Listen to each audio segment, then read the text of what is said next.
బండి చూస్తుందండి రా, మళ్ళీ నాయుడు గారి మీద ఎవడం రాడు దిగుతాడు.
గారిని బందోబస్తుకు వచ్చినటువంటి కానిస్టేబుల్ గారిని రాయితో తలకాయ పగలగొట్టిన వాళ్ళు కానీ ఇవన్నీ కూడా ఎవరాళ్ళు? వాళ్ళు పొలం ఉందా, పూలింగ్కి ఇచ్చారా, లేదా భూసేకరణకి ఇచ్చారా, అంగీకార పత్రాన్ని ఇచ్చారా? ఇవ్వలేదు కదా.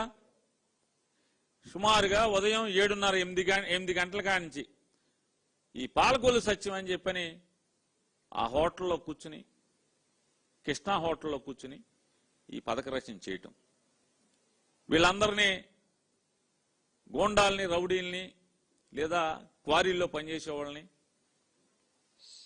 ఇదన్నీ తెలీదా? ఎవరు ఎలా వచ్చారు, ఏ స్థితిలో ఉన్నారు, వాళ్ళ శరీరం ఏ స్థితిలో ఉంది,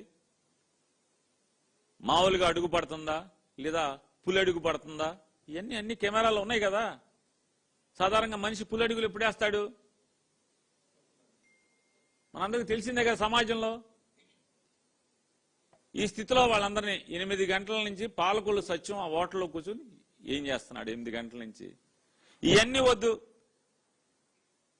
ఇవాళ తాడేపల్లి మండల పార్టీ అధ్యక్షుడు లోకేష్ గారికి గుండెకాయో లేకపోతే చెయ్యో కుడి చెయ్యో ఎడం చెయ్యో ఏదో ఒకటి, ఆయన నోటిఫికేషన్లో ఆయన భూమి ఉంది.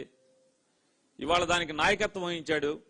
వైఎస్ఆర్ కాంగ్రెస్ పార్టీ నాయకుల్ని భయభ్రాంతులు చేయాలి. మిగతా రైతుల్ని ఎవరైతే వైఎస్ఆర్ కాంగ్రెస్ పార్టీ వాళ్ళు మనకు అండగా ఉంటే ఎంతో కొంత మనకు ధైర్యం వస్తుంది, మనం పోరాడొచ్చని చెప్పని ఆశపడి జగన్ గారి దగ్గరికి వచ్చారో ఆ రైతుల్లో ధైర్యాన్ని చంపేయాలి, వాళ్ళలో భయభ్రాంతులు కలిగించాలి, తద్వారా భూమి లాక్కోవాలి. ఈ ఎత్తుగడతో చేసినటువంటి ఈ పన్నాగంలో నాయకత్వం వహించినటువంటి ఈ క్వారీ మనుషుల్ని లేకపోతే పులడుగులు వేసే వాళ్ళని, పులడుగులు మామూలుగా నడిచే వాళ్ళని పులడుగులు వేయించడానికి కావలసిన ఏర్పాట్లు చేసినటువంటి తాడేపల్లి మండల పార్టీ అధ్యక్షుడు ఎందుకు ఇంతవరకు పూలింగ్ ఇవ్వలేదు? ఇంతవరకు మరి భూమి ఇవ్వలేదు కదా. భూమి ఇవ్వకుండా రైతులు ఎవరు రైతు? రైతులు అవతల పెనుమాకలో ఉన్నారు.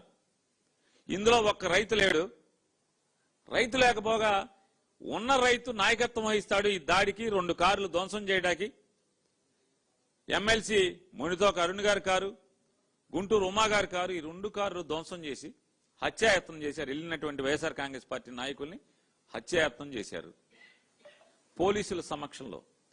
మరీ ప్రత్యేకించి ఆ ప్రాంతపు డిఎస్పీ గారు వచ్చిన దగ్గర నుంచి ఏ స్థాయిలో వాళ్ళకి ఊతం వచ్చింది, ఏ రకంగా అప్పటి వరకు పోలీసులు ఈ అరాచక శక్తుల్ని లేదా రౌడీ మోకల్ని కంట్రోల్ చేస్తుంటే ఏ రకంగా డిఎస్పీ వచ్చి దాన్ని ఇంకా ధ్వంసం రచన పురుగులకి ఎప్పటిగా చూశాడో మా కళ్ళతో మేము చూసాం, అందరూ చూశారు, అన్ని వీడియోలు సాక్ష్యం ఉన్నాయి. కానిస్టేబుల్ని రాయితో ఇసిరి కొట్టింది కూడా వీడియోలు ఉన్నాయి. ఏది ఎక్కడికి వెళ్ళవు. కాబట్టి ఇవాళ ఈ తండ్రి కొడుకులు మీరెన్ని తప్పుడు పనులు చేసినా, మీ అవినీతి, మీ దుర్మార్గాలు, లేదా అమరావతి పేరుతో మీరు చేస్తున్నటువంటి అకృత్యాలు, లేదా భూమి అవసరం లేకపోయినప్పుడు కూడా ఇవాళ ఉండవల్లి, పెనుమాక, చుట్టుపక్కల గ్రామాల రైతులందరూ కూడా చెప్తున్నారు దారికి రాజధానికి కావాలని దారి ఇచ్చేస్తామని అని చెప్తున్నారు. కానీ మిగతా భూమి ఎందుకంటే దేనికోసం భూమి? మీరు వ్యాపారం చేసుకుంటాకి, మీరు అమ్ముకుంటాకి తప్పితే దేనికి భూమి?